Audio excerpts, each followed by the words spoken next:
ఎంతమంది మనం సేవకుల్ని ప్రేమిస్తున్నాం ఈరోజు చెప్పండి, నిజంగా చెప్పండి. ఈ స్త్రీ అంట, ఆయన అటు ఇటు వెళ్తూ ఉన్నాడు. శూన్యంపట్నం అనేది విలేజ్ కదా, ఎటు వెళ్ళినా, పైకి వెళ్ళినా కిందకి వెళ్ళినా, సమరయానికి వెళ్ళాలన్నా, మౌంట్ కర్మేల్ వెళ్ళాలన్నా, ఎటు వెళ్ళాలన్నా, తూరు వైపు వెళ్ళాలన్నా శూన్యం మీద నుంచి వెళ్ళాలి.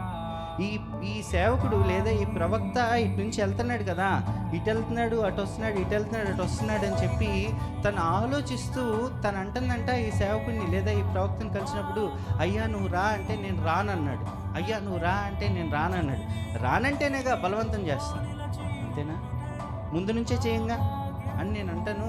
ఈమెకి ఎంత ఆశ అండి, ఒక ప్రవక్త మా ఇంట్లోకి వచ్చి భోజనం చేయాలి అని. సో ఎంతమంది మనము సేవకుడిని ప్రేమించే వాళ్ళ ఉంటాము. ఈ రోజుల్లో మీరు చూడండి, ఒక సేవకుడు వస్తే కనీసం గౌరవించడం కూడా మనకి రావట్లేదే. ఒక సేవకుడికి విలువ ఇవ్వాలన్న కోరిక కూడా మనకి రావట్లేదే. ఎన్నో సంఘాల్లో నేను చూస్తున్నాను.